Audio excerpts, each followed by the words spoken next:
नमस्कार, मैं Kamlesh Kumar Rai. Uttar Pradesh power corporation limited से संबंधित 18 श्रमिक संगठनों को मिलाकर बनाई गई संघर्ष समिति के द्वारा प्रबंधन को 29 नवंबर को बेमियादी हड़ताल पर जाने की नोटिस थमाई जा चुकी है।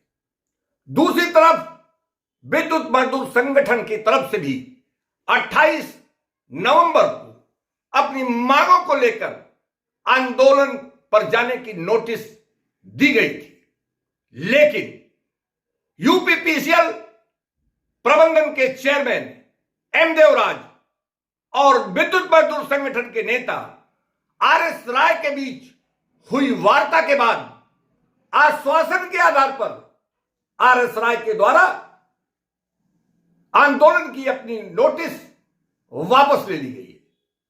उपभोक्ता मंच के साथ टेलीफोन लाइन पर विद्युत मजदूर संगठन के नेता आरएस राय जुड़ रहे हैं। आइए हम उन्हीं से बात कर यह जानने का प्रयास करते हैं कि आखिर उनके द्वारा किन परिस्थितियों में प्रबंधन को दी गई नोटिस वापस ली गई। आरएस राय जी, उपभोक्ता मंच में आपका स्वागत है। धन्यवाद। 28 नवंबर को संघर्ष के लिए आंदोलन पर जाने के लिए आप लोगों के द्वारा नोटिस दी गई थी, जिसे वापस लेने का काम किया गया। क्या एक बार पूर्व की तरह फिर हो गया कोई खेला? नहीं, ऐसा कुछ भी नहीं है। कल चेयरमैन जो देवराज साहब हैं, उन्होंने हमसे बुलाया हमको बात करने के लिए और हमने उनसे बात किया और हम जो है वो उनके बात से सहमत हुए। उन्होंने कहा भाई जो हम कर सकते हैं वो आपका 15 दिन के अंदर आपको बुला करेंगे, और जो बातें आपने दे रखी हैं पहले से उनके ऊपर जो है वो परीक्षण हुआ है और वो फाइनल स्टेज में हो जाएगा, तब हम आपसे बात करके बताएंगे। यदि आप संक्षेप में बता सकें कि चेयरमैन के सामने आप लोगों के द्वारा कौन कौन सी मांगे रखी गई थी और किस पर सहमति बनने की संभावना है? देखिए, चेयरमैन के सामने हमने संविदा कर्मियों और बिजली कर्मचारियों की मांगे रखी हैं, जिसमें संविदा कर्मियों का वेतन बढ़ाने का है और संविदा कर्मियों को जो खाली जगह है उन पर उनको नियमित करने का है, और उनके संविदा कर्मियों के लिए जो है दुर्घटना में मर जाते हैं तो अभी उनको 5 लाख रुपया मिलता है।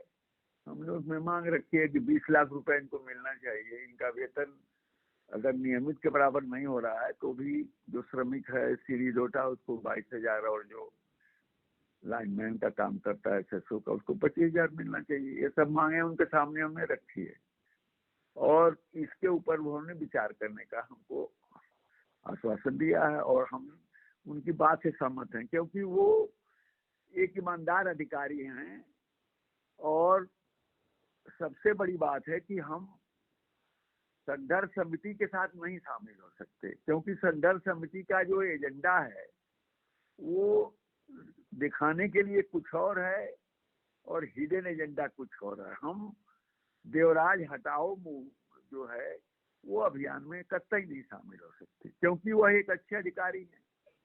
और ये जो संघर्ष समिति है, जब तक हम लोगों ने इसको चलाया तब तक ये कर्मचारियों का काम किया इसने, लेकिन जब से इसका नेतृत्व अभियंता के हाथ में है, अभियंता संघ के हाथ में है और वो लोग इसकी रहनुमाई कर रहे हैं, वो हमेशा से उनका एक एजेंडा रहता है और उसी एजेंडे पर कर्मचारियों को भी झोंक देते हैं। और कर्मचारी इस बात को, अभी जो कर्मचारी नेता हैं, नए नए लोग हैं, उसमें कुछ पुराने भी हैं, लेकिन समझते नहीं इन चीजों को। कोई भी एक भी मांग कर्मचारी की आज तक संघर्ष समिति ने नहीं कराया जब से अभियंताओं का नेतृत्व। और इनके जो मुद्दे हैं अलग हैं, कर्मचारियों के अलग हैं। कर्मचारियों की ग्रेड पे का मामला है, कर्मचारियों का जो नियुक्ति होती है उसका ग्रेड पे बहुत खराब है, उनका टाइम स्केल बहुत खराब है, जो कुछ मिल चुका है उससे भी पीछे है कर्मचारी।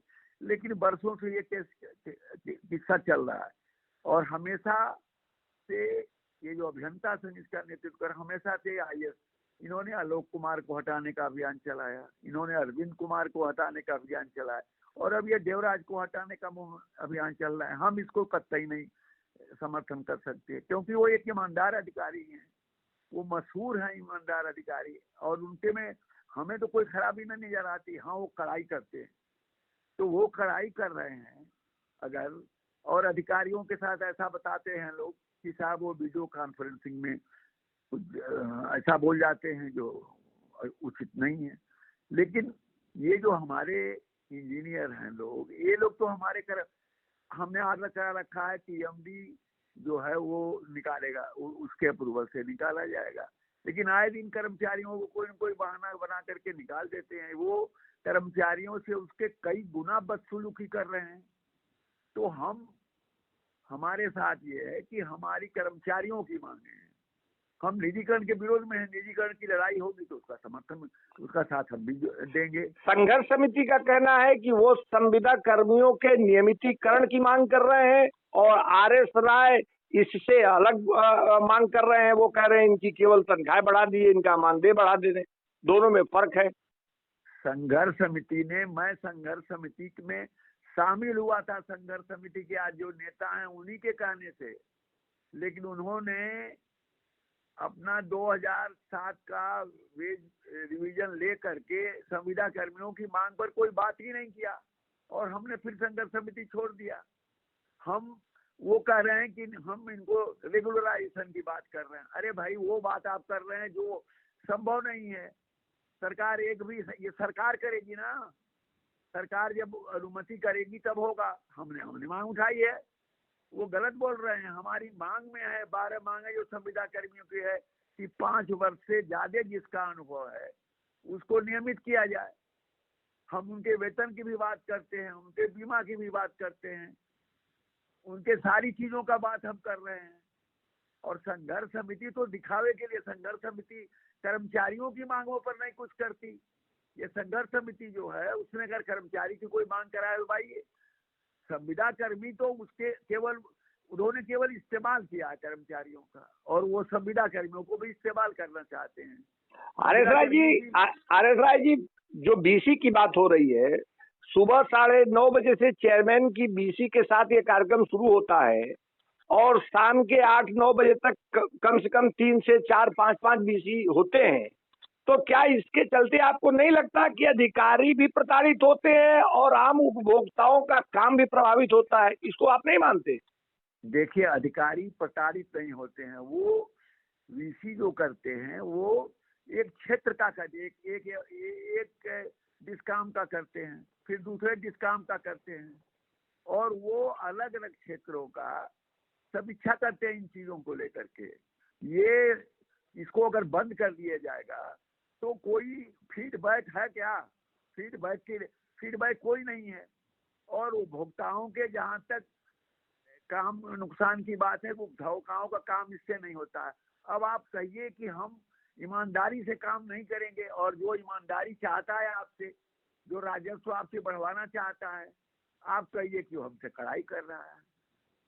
वो आपका प्रमोशन, अगर आपको सजा मिल रही है तो वो कहता है कि हम सजा अगर वो मिलेगी तो आपको प्रमोशन नहीं देंगे। ये दोनों बातें यहाँ चल रही थी कि एक तरफ सजा मिल जाती थी, दूसरे तरफ लोग प्रमोशन पा जाते थे। राय जी, आपने एक ईमानदारी की बात आपने कही कि चेयरमैन ईमानदार है, निश्चित रूप से ये माना जा सकता है, लेकिन बीते सत्र में स्थानांतरण में जिस ढंग से पूरे प्रदेश में खासकर मुख्य अभियंताओं और अधीक्षण अभियंताओं पर आरोप लगा कि उनके द्वारा स्थानांतरण में भ्रष्टाचार बुरी तरह से किया गया है, और यदि जो जानकारी उपभोक्ता मंच को है उसके मुताबिक भी अगर गोरखपुर ईडीसी सेकेंड के अधीक्षण अभियंता रमेश श्रीवास्तव का नाम आता है, गोरखपुर जोन में अभी जो सेवानिवृत्त हुए एके सिंह बतौर मुख्य अभियंता भी सेवानिवृत्त हुए हैं, उनका नाम आता है, वाराणसी के zonal chief engineer Anoop Verma का नाम आता है। तो क्या ये लोग ईमानदारी, इसी को कहते हैं कि पूरे प्रदेश में भ्रष्टाचार हो, लोग मनमाने ढंग से स्थानांतरण करें, यही इसी को खौफ कहते हैं चेयरमैन का? चेयरमैन के पास सबसे बड़ी दिक्कत यह है कि चेयरमैन को अकेले ही सब देखना है।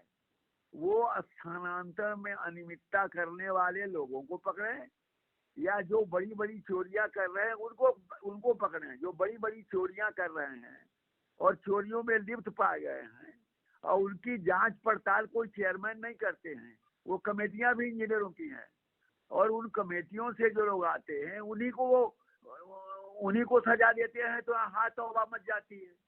इसलिए अधिकारियों ने कोई स्थानांतरण में गड़बड़ी किया है तो उसके लिए चेयरमैन क्या करें, किस अधिकारी को रोकें? पूरा का पूरा तंत्र तो इन्हीं के हाथ में है और ये चाहते हैं कि ऊपर भी हम ही बैठ जाएं, कोई आईएएस ना बैठे। आईएएस ये सारी दुनिया को पता है कि चेयरमैन का कोई इस मामले में रुचि नहीं है। वो किसी चीज में किसी का एक सिद्धांत बना दिया उन्होंने स्थानांतरण करने का। लेकिन ये लोग तो जहां मौका पाते हैं कर्मचारियों को उत्पीड़ित करते हैं। आपको मालूम है कि अभी बनारस के अंदर एक जूनियर इंजीनियर जो है वो निलंबित कर दिया गया, जबकि दोषी उसके साथी अभियंता है, सहायक अभियंता है। तो ये तो सारी गाज कर्मचारियों पर गिरा देते हैं। इसलिए उनको दंडित करें। वो किसको दंडित करेंगे आप बताइए? ये इसी को उत्पीड़न कहते हैं, जबकि वो सख्ती करना चाहते हैं। तो आंदोलन में आर एस राय जी, विद्युत मजदूर संगठन की कोई हिस्सेदारी नहीं होगी और संघर्ष समिति से आप एकदम अलग रहेंगे। आपके प्रदेश भर में जो लोग भी हैं, जो संविदा कर्मी हैं या जो आपके सदस्य हैं, वो इस आंदोलन में शिरकत नहीं करेंगे। भाई हमारे इस आंदोलन में शिरकत करने का सवाल ही नहीं है, क्योंकि इस आंदोलन इसमें जो लिखा हुआ है, जो मांगे लिखी हुई हैं कि आपको पेंशन ये राज्य सरकार करेगी। आप जो भी मांगे लिखी हैं उसमें ज्यादातर राज्य सरकार को करना है। तो जो उसके नेतृत्व कर रहे हैं वो राज्य सरकार के खिलाफ क्यों नहीं लड़ते? राज्य सरकार के तो खिलाफ बोलते ही नहीं है कभी एक भी शब्द।